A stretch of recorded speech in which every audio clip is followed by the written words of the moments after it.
Welcome to the Survivor's Voice, where resilience meets hope. I'm your host, Angie Sador. I'm sitting here with our producer and editor, Christina Elder. Thank you so much, Angie. It's definitely a different experience being on this side of the room. Yes. But I am really grateful for the opportunity to talk to our listeners a little bit. I just want to say really quick that this show has really changed me hearing these stories. It's a real reminder of the realities of this world, the horrifics of the world, but also that healing is not just about surviving. Healing is about being heard, being validated, being understood by people. Yeah. And that's what the Survivor's Voice is all about. Yes, exactly. Yeah. And I love that we've been able to create a space for our guests where they can be heard and validated and understood. Yes. I'm actually really excited and very humbled by the feedback we've gotten from our guests actually about how great of an experience they've had. And we've had such just a variety and a range of guests on our show. I mean, we have gone through trafficking and medical trauma, church trauma, war. I mean, just so many different things. And maybe some of our listeners are thinking about telling their story. That would be so awesome. If that's the case, I would like our audience to know we would be honored and privileged to be able to be the platform for them if they so chose to tell their story. Yes. We also believe that every single story can help someone else. Yes. That's our whole purpose here. Our listeners should know that you don't need to be a speaker. You don't even necessarily need to be past your trauma. You just have to show up. So if listening to this is maybe making your heart beat a little faster, maybe that's a sign that you need to contact us, that maybe you can help somebody else with your story. If you feel led to speak, we're ready to listen. So reach out to us at booking@thesurvivorsvoice.net. Your story matters here because your voice is your power. Special thank you to Bowman Carter for creating the original music for this podcast. You can find Bowman's music by searching for Bowman Carter on Spotify and on YouTube. We've attached his links in our description of today's episode. Please show him love and support. Today on The Survivor's Voice,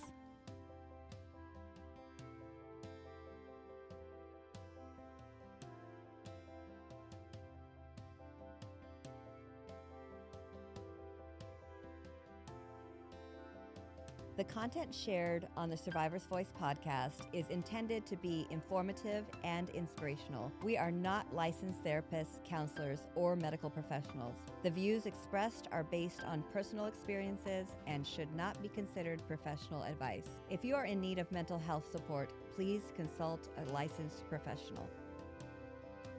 Before we begin, this episode may contain discussions of trauma, abuse, or other sensitive topics. Listener discretion is advised. We don't recommend playing this show with young children present, and we encourage you to prioritize your well-being. Welcome to the Survivor's Voice. I'm your host, Angie Sador, and it's almost Christmas. It's almost the Christmas season. I have not done a single thing. Well, I've done one thing for Christmas. I've decorated the house. That is it. So it's time to get on the ball. This is going to be a special Christmas episode. We are interviewing Dena, who has had some experiences in her life that happened during the holiday season. And she's going to inspire us, encourage us, and really help some of us get through the holiday season. So I'm really grateful that she's on the podcast today. Dena, thank you so much for being with us.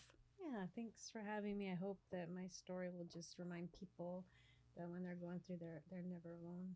They haven't been forgotten. Yes, so important. Before we dig into your story, I just want our audience to know you a little bit more. What do you do? Who are you? I'm a realtor. I am a mom of 5 kids, and I just love all the Pacific Northwest things: golfing, snow skiing, gardening, being outdoors as much as possible. Yeah, I love that you golf. And I'm going to We need remember to, that in yes. the summer. We need more lady golfers. Exactly. Yeah. So tell me a little bit about your upbringing and what was your childhood like? My childhood was really good, actually. I'm probably pretty idyllic, and in some ways kind of didn't prepare me, I guess, for what was going to happen. I understand that. Yeah. Because my story kind of starts, I met my husband at church.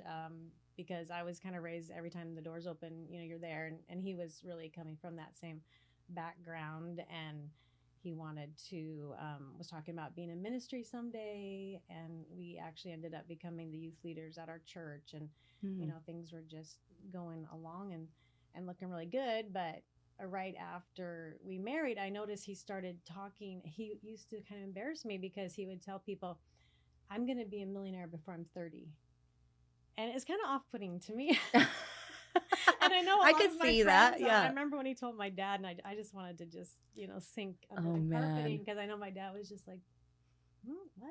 Yeah. It's strange. Yeah. Especially when you're kind of dreaming of, talk about ministry too. And he had his own business, but the field of work he was in was not a field that people normally become millionaires. So there was... What was the field? He was in construction. Okay. I mean, you could maybe become, but anyway, it was, there was just some double-mindedness, I guess, that I kind of saw. Yeah. And it was going to lead to some problems later. So, Okay. So kind of, I guess 3 years in, we met in Seattle and married in Seattle. And then after 3 years, we had settled over here in Spokane. But we still had contacts. We still had family over there. So probably once or twice a year, he would get a call. Somebody wanted him to go over there and work, which is fine. And I homeschooled at the time. So, you have all that flexibility. And I would just pack up the kids and we'd go stay with his parents. And it was just a great time. Yeah. And, but over time, he was spending more and more time over there. And his business being seasonal, it would get really slow in the winter.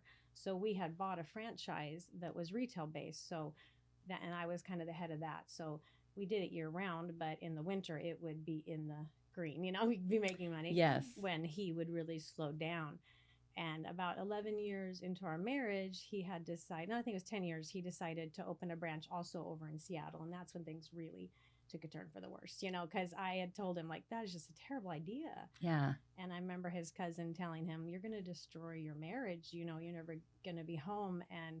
But he is very stubborn, and that, he was determined to go down that path. So he was over there all the time. And, we eventually, because my retail business was technology. The technology was changing. And so we had to close the Spokane location, and we just had Seattle. Okay. But just to kind of give you a picture about how stressful it was for me. So I had 3 children. I'm here in Spokane, and he had the construction company going here and the retail business. And, for example, I remember once being wakened in the middle of the night, like at 1 a.m. by a phone call from the police. And they told me, that one of our work vehicles had crashed into a stop sign down by the freeway, and our employee had just abandoned it. Oh my gosh. So it's 1 o'clock in the morning, and they're like, you got to come get this or we're going to have it towed. And I know that's going to cost a fortune. And I've got the kids are asleep, and how am I going to find somebody? I can't even go get the vehicle. And your husband's in Seattle? Yeah. Yeah. There's a lot of stories like that I could tell you. So there's a lot of stress. And we closed down the Spokane retail side. And but traditionally, when we got close to the holidays, I was kind of a stay-at-home mom, but I was doing the payroll and I was doing the books and answering the phones and stuff for the business. But around the holidays, I would go and start working full-time at the mall.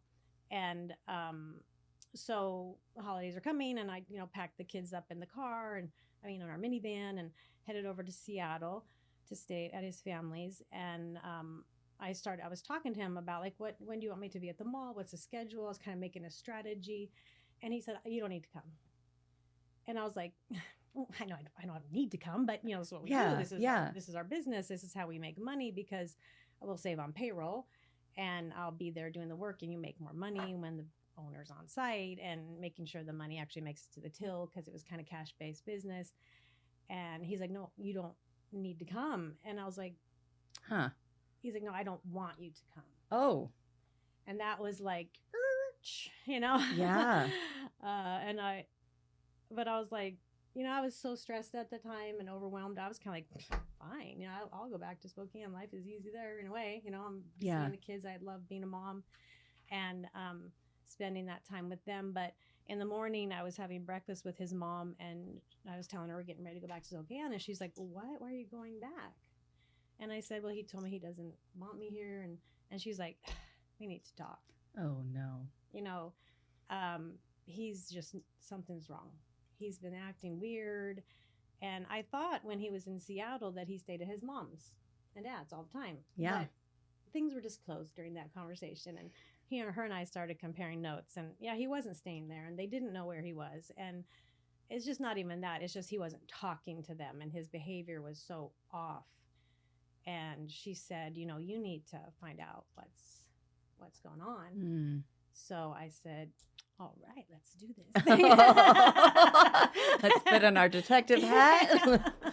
So I went to the mall that day, and you know, it's the day after Thanksgiving. This is the 90s. This is back when people are at the mall. You know, it's crowded. Yes. And I surprised him by coming in, and I just said, you know, we need to talk, which nobody wants to hear that. Okay, in fairness No to him, man. yeah, he's like, dum, dum, dum. Yeah. And but he won't like go anywhere. He's acting so weird. I'd never seen him act like this. It's like a petulant teenager. You know, he's like, I don't want to talk to you. And so he just went and sat on a bench in the middle of the mall. You know, we're about to have this deep family conversation, but everyone's just, you know, there's tons of people around, and I'm just asking him, like, you know, you're creating so much stress. Why are you doing this? You know, we love you, you know, and all these things. And he wouldn't talk to me. And then finally he just said, well, you're just never there for me. And he got me for a second there. You know, I was back on my heels going, well, what? You know, because I love my husband. I love my family. And I'm the kind of friend, like if as a friend, if you told me you're just not there for me, I'd be like, oh, you know, you're kind of, what did I do? Where did I drop the ball? And that lasted for about 30 seconds because I remembered, you know, that's exactly what he says to his family. Whenever he works himself into a corner, which had happened quite often financially, kind of dug himself a hole, made some bad decisions, they would pay his way out. But this would be his response too, because they would also chew him out at that time, right? Like, next time, don't do this and don't do that. And he didn't want to hear that. So he'd always throw that back at them. And it tended to work with them because they were very nice people too. Yeah. And I was like, I think I'm going to call your bluff. If the problem is I'm never around, I'm about to be the most around you ever. Oh, no kidding. And my mother-in-law was in on it. She's like, yeah, you guys just park your butts here, and, you know, you're kind of going to be our, we're going to find out what's happening. Yeah. So kind of to fast forward, over the next 6 months, I was on him, you know, 24/7, and he actually lost his driver's license at that time. Did I tell you about that part? No. I kind of forgot about that part, so I was remembering. So we actually had to be in the car all the time and, you know, go back and forth to work. And so during that time, I did see him 24/7. But even when I was there, I remember my daughter's 12th birthday rolled around, our oldest daughter, and he didn't even come to her party, didn't show up. And that was Valentine's weekend. Yeah, that's kind of something that's coming in there, you know. Yeah, anyway. yeah. Huh. So he wasn't even, like, the mask was off even in front of his parents. Like, he was just letting everybody know that he had a whole nother life. And, you know, I found out he had a second phone and all these things were happening. But finally, around June, he kind of surrendered, I guess. And, you know, a lot of things had happened. But he's like, okay, I'll come home. Because I told him, you know, if we're going to have a family and if our family's going to work, you have to kind of be under the same roof. Yeah. You have to see each other, and it's hard on the kids. And so he came back to Spokane, and that lasted for, I think, a solid 2 weeks. And then it was I got a call, you know, I got to go to Seattle. I got business, going to make a ton of money. And so we're back to the holiday season again. And as you know, I told you before, I need to be at the mall. I need to be at the business during this time. So I decided to rent a house right near where our business was. I had some friends that owned a couple of rental properties and told them my situation. So they gave me a 3-month lease, I think it was. Headed over there, and I told them, you know, hey, you know, you'll be able to come home every night, because I thought when I was staying at his parents, there was a lot of tension now between his whole family because they were all on him all the time. Yeah. That if it's just me and the kids in a home, like, he'll be more likely to come. Yeah. And the kids can see him, and, you know, we can have Thanksgiving and Christmas together. But I rented it, and then Thanksgiving came and went, and, you know, he was nowhere to be seen. Hmm. And so also around that time, I had started to get some pain in my left hip. And you have to imagine at this time, actually, I did not look good. I was looking at some photos from back then. I looked like a ghost or a corpse. I don't know. Ugh. I was so pale. I'd lost so much weight. I was under so much stress. My hair was thinning.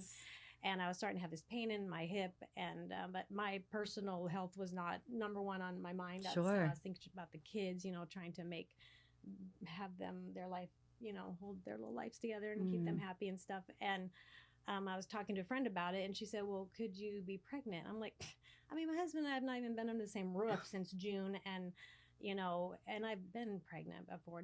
I always had easy pregnancies. I don't know why I would be having pain, but I decided to call my doctor because I knew it was a girl problem and I didn't want to go see a doctor in Seattle. My friends like, maybe you have a cyst or something. And so I'd called my doctor in Spokane and she said, well, why don't you can go to the lab and get some blood work done. But she even said, like, do you think you're pregnant? And I'm like, no, this is the last thing possible. Yeah. And so she said, well, get the pregnancy test and, we'll see what happens.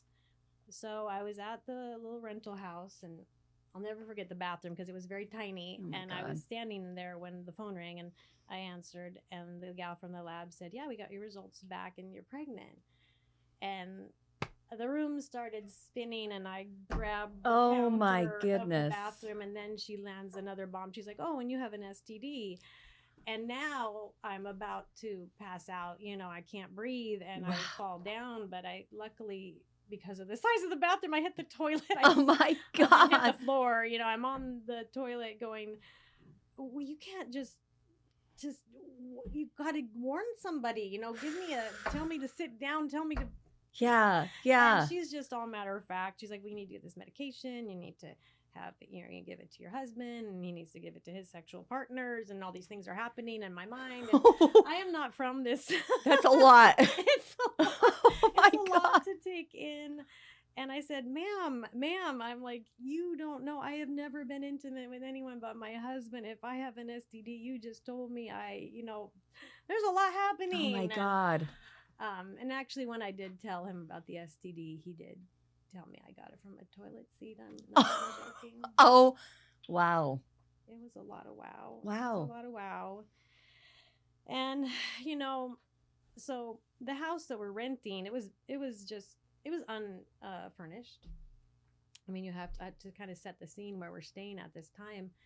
I think there was a dining room table. I know I had brought some folding chairs and a TV and a lot of my kids' toys. So there was kind of a toy room there, but they were sleeping in sleeping bags on the floor. And I was on a blow up mattress because I had it's what I could fit into our minivan. And so things are pretty bleak and Christmas is coming. And I actually had to start putting the kids into daycare. I kind of forgot about that. But there comes a knock at the door one day. And it's this lady, and she's got this big white van. And she says to me, she said, I heard about you guys. And my family and I, we own a farm. And we donate to a local food bank. And I'm actually a gleaner. I go around and I glean, food. Yeah. And I deliver to some families here in the neighborhood. I wanted to see if you guys would like a delivery. And going back a little bit, about a year before this, I had started to get this weird feeling like somebody was choking me, just weird, like I was being constricted and it wasn't physical, it was like this spiritual thing. And it was being manifested in our finances. I was used to a certain amount of finances, money in the bank. Sure. And the money, it just wasn't there, even though all the work was happening. Yeah. And things were getting tighter and tighter and tighter. And, me renting a house, kind of in some ways it didn't help, because now we've got that bill. Plus we own a house in Spokane. I've got the mortgage, I've got the utilities, insurance, and I pay all the bills for the business. I do the payroll. And but there wasn't the income wasn't coming in. But I could not imagine. I thought of going to a food bank. The thought of even asking someone for money is just not in my just realm of possibilities. And even a husband cheating, like I didn't have anyone really to talk to. My friends were understanding, but nobody was in this situation. Yeah. So this lady shows up and she's like, "Do you want food?" And I'm like, as a matter of fact. Yeah. So she brings in Wow. these 3 big boxes of food. And Angie, this was not Kraft macaroni and cheese and top ramen. Hmm. This lady gleaned from Starbucks, Costco, Red Apple Market in Seattle. I don't know if you know it, but Mm-mm. it's like gourmet, high end, good food. Wow. And now you remember I'm pregnant.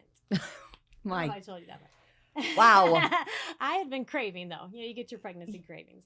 I'd been craving Starbucks cinnamon scones and this kind of artichoke jalapeno dip from the Red Apple Market, and their 5 bean salad, which is the best. I still have never had one as good as this one. And would you or would you not believe Wow. all those things are in that Oh, box? I love that. And I didn't know about food banks, but in the future I was going to learn about them, and I did learn that the food's not good. Not And normally. you don't get very much. Yeah. And she gave us extra, like I was having to give it away. We had abundance. Yeah. And she also told me that she'd been in a similar situation, and she was a leader of a group at her church. She invited me to her church. She led a group for women whose husbands are prodigals. And so I started going there, and it would last for about an hour, and I would just the whole time I'm just crying, because when I'm at home in front of my kids and at work in front of our employees, You had to be strong. he's their boss, and I didn't want to say what was happening. And yeah, in the shower I would cry, but now here was a place, a safe place for me, and listening to the women's stories, and getting encouragement. And she'd asked me about the kids. She said, "Can you make a list of things the kids would want for Christmas?" And I did, and she made sure the kids had a beautiful Christmas, and she was really our angel at this time. And she just showed up at your doorstep. Literally. Literally. And just all the things that she brought, more than just food. Wow. And she fed my soul. She encouraged the kids. And so after the holidays came and went, the writing was on the wall, and there was kind of a longer side story that we needed to sell our house, and we've been in a fight about this for years back in Spokane. And so I had told him, I'm going back to Spokane, I'm selling the house, which means, packing it, cleaning it, all the things that were going to happen, and, having this baby. And so I called her and said, I'm leaving. I want to thank you. And I can't really afford to give you anything, but I'd like to buy you a cup of coffee. Yeah. And so we went out to coffee, and we were chatting, and I said, how many families do you deliver food to? And she said, "You're the only one." You're the only one. She says, "Actually, against the rules, we're not supposed to do that." But rules were bent. Lives were touched. She, really made such a huge difference in that time. And that's my story of the Christmas angel. Oh my God. She said she heard about your family. Did you ever find out? I found out. Interesting. Because how would she have heard? I have no idea. And I swear I heard her say, "We deliver to families here." Like it was a normal thing. Yeah. And that's probably the only reason I accepted it too, because I would have been really weird if I just know she's going out. Just like targeting your family. Yeah. Yeah. And taking her out of her way. And actually, now that I later on experienced food banks, it's a very humiliating process. It is. They, make it like that you have to prove that you qualify. Oh my God. Because people are all trying to bust in there and take all their not great food. Yeah, not great food. Yeah. Why would anybody I don't know. through this experience? Yeah. And yet she made it like, well, it's a delivery to your door. Your dignity was intact. Exactly. Yeah. Exactly. It's really important. God knows how much you can take. Yeah. And can I ask, what did you find out about your husband and his other life? Oh, well, of course it was the trusted employee at the mall. And she knew he was married? Yeah. Oh, yeah. And we worked together, and there was that whole level of awkwardness. And I remember, him, like, I didn't want to work with her, but I remember him telling me one time, she said she had a dream where you guys became really good friends. Ew. The Delulu was really strong with him. Oh my God. It's really creepy. Yeah. It is. And she was married, but she didn't have kids. And she always complained about her husband at work. And yeah. So. And your kids, how did they get through all of that? I think amazingly well. I ended up having a son. Also, I told them when they told me I was pregnant, I actually didn't believe them. And I'm a very positive person. I'm very, half glass full too. So I just really thought it was going to be something else. I just didn't think it was good timing and, I could really handle it. But I didn't believe them until I saw the ultrasound, and I was almost 6 months pregnant. And, he was practically, "Hey, Mom." Wow. Wow. Yeah, I was still wearing the same clothes. And, I think I could have been that woman that showed up at the emergency room. Yeah, like going into flu. labor. Yeah, thinking it's the flu. And because I was not thinking about myself. I don't think I was in good connection with my body at that time. I was, fighting a battle, trying to keep my family together. You're surviving. Yeah. Yeah. Yes. What a blessing that came out of that, though. Oh, absolutely. What's your son like? So he's 19 now. He's in college.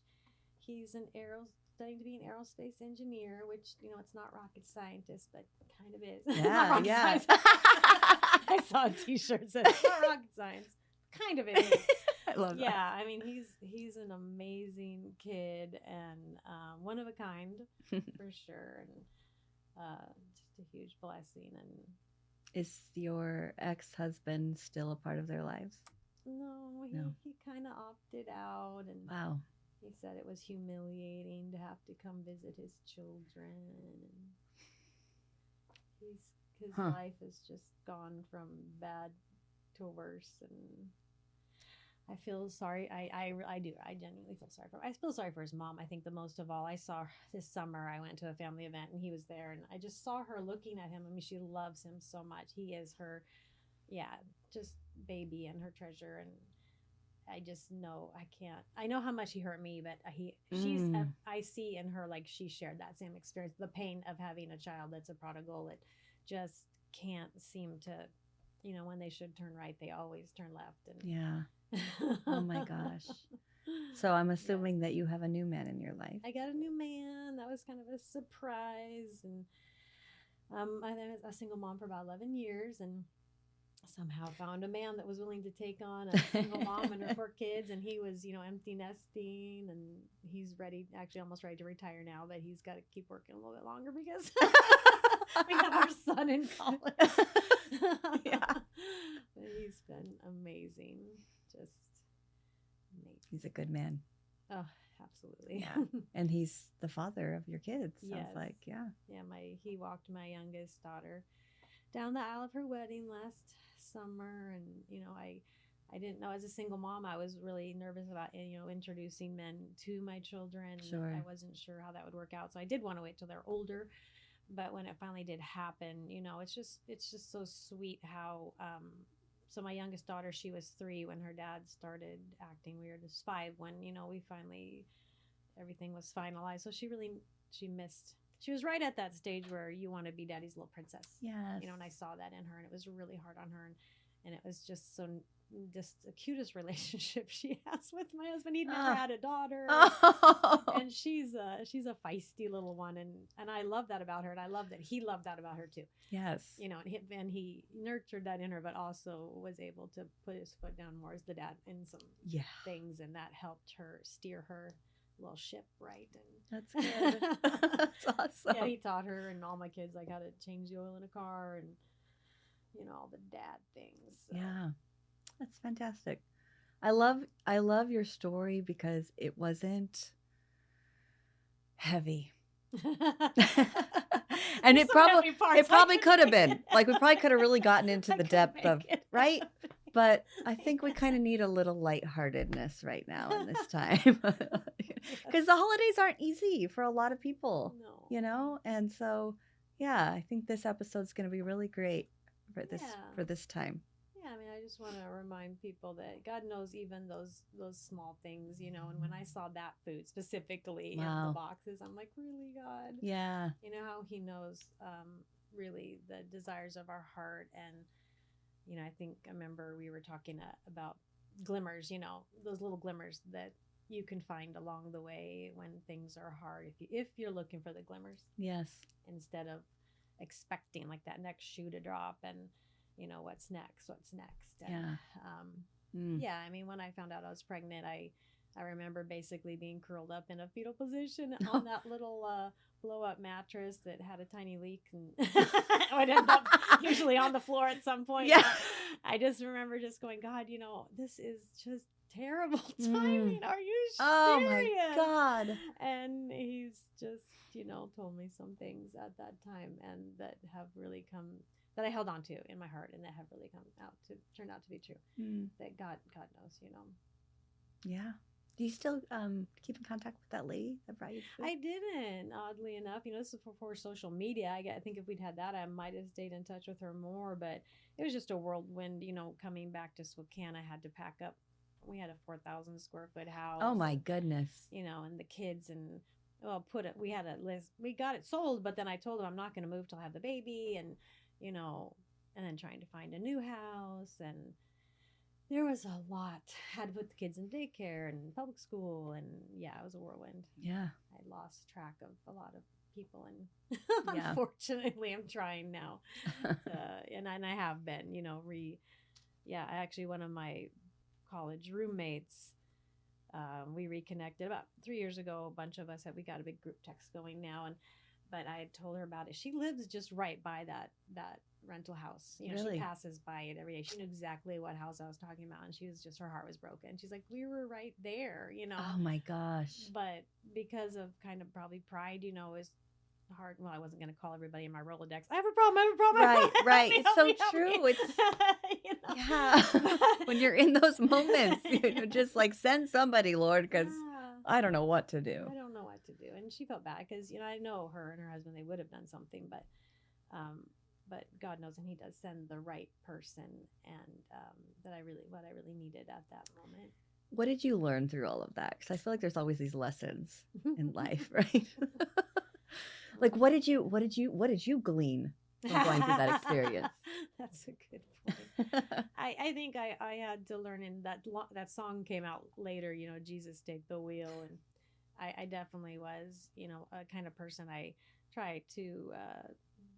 You know, I'm pretty independent. I've heard people say, like in the Northwest, we have the pioneer spirit, you know, where we want to take care of everything on our own, be self-sufficient. Yeah. And, but there is a time when you do need to let Jesus take the wheel. Because with the kids, it was just heartbreaking, just trusting, you know, I'm going to put them in public school and, you know, that they're going to turn out okay. Yeah. I remember just crying, you know, the first time, especially my oldest daughter, she was 12 and we were very close and we still are very close. And it was like just breaking that cord almost of I was with her all the time and, you know, that releasing things to God. And there's a scripture actually that says, if you cast your bread upon the waters, after many days, it will return to you. And just trusting that those waves as they're going out into the ocean, that they actually do return. Yeah. And did they return more than what you ever expected? Yeah. Oh, yeah, in so many ways. Yeah. I mean, and I do think it's important that I know a couple of days ago my husband had to do something and he was grumbling and he kind of was jokingly saying to me, like, you see this, what happened or something. I said, yeah, I know it's hard, but I heard it'd be easier if you don't complain while you're doing it. So, you know, I think there's something to be said also for having that, having a good attitude. Grateful heart. Yeah, that I know the older generation, you know, there was that song like Whistle While You Work, you know, and, you know, we kind of can make fun of it. But if you look at that older generation, that's actually how they lived their life. You know, your grandparents didn't complain. And I was realizing the other day, my parents were born like around World War II, and like they've never talked about that. Wow. And they don't complain. And it's not about stuffing your feelings down, though. It is about giving to God. Yes. Lord, I can't handle this. I am being real, for real. I am angry. I'm sad. I'm hurt. I'm embarrassed. I'm, you can tell God those things and empty your heart of those, and then go into your day with a happy heart, knowing that there is going to be good. Good is going to come out of this. And also, tomorrow's a new day. The best thing I think about the past is you never really actually have to go back there. You really don't. No. I never have to sit in that little rental house with, my blow up mattress and my kids' hearts just completely broken. Oh my goodness. Where's daddy? And, this is today now. We're in today. We are. It's a good day. Christmas is coming. And it's going to be a little brighter Christmas this year. Yeah. Well, thank you. Thanks so much for coming and sharing your story with us. You're welcome. I appreciate it. Me. Yeah. Well, thank you guys for tuning in today. We're so grateful for all of you. Merry Christmas. Merry Christmas. It's going to be a great Christmas. And I think that, personally for me, holidays are always really difficult, but I have had to learn how to shift my mindset to an attitude of gratefulness. And it really does change things. And if you're in a position where you can help somebody this Christmas season, I'll tell you what, it will get you out of your Christmas funk if you're struggling with that. So keep your eyes open. Keep your ears open. Pay attention to the people that are around you, people you may know and people you may not know. Because you might, if you have that nudge inside of you, like, I think I'm supposed to pay for that person's groceries in line, or, just listen to that inner self. A lot of times it's the Holy Spirit, telling you what you need to do. So let's just keep that attitude of gratefulness this Christmas season. And if you're listening to us or watching us on YouTube, if you would hit that notification bell and follow us, we would greatly appreciate that. Wherever you're listening, give us a follow. And if this story touched you in any way, we would love to hear from you. If you would leave us a comment, we would greatly appreciate that. And we would love to have you on our podcast. If that is nudging at your heart right now, if you would just email us at booking@thesurvivorsvoice.net, we would be honored to have you on our show. Thank you, and we will see you next Tuesday. Safe Harbor is dedicated to helping survivors of trauma find healing and restoration through support, resources, and community. They provide hope for those affected by human trafficking. Visit safeharborforfreedom.com to learn more or support their mission today. Thank you so much, Safe Harbor, for supporting the survivor's voice.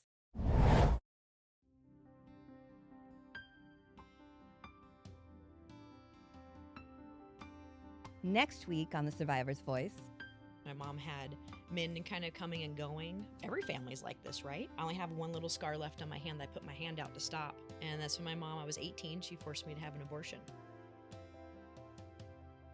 Thank you for listening to this story on The Survivor's Voice. I'm your host, Angie Sador, reminding you that every survivor's story matters. A heartfelt thank you to our incredible listeners for your support, and to the survivor community for your courage and resilience. You are the heart of this show. Special thanks to our producer and editor, Christina Elder, to Bowman Carter for our beautiful song, and to Dan Wise with North Idaho Podcast Productions for bringing these powerful stories to life. Your dedication, talent, and most importantly, your hearts make the survivor's voice possible.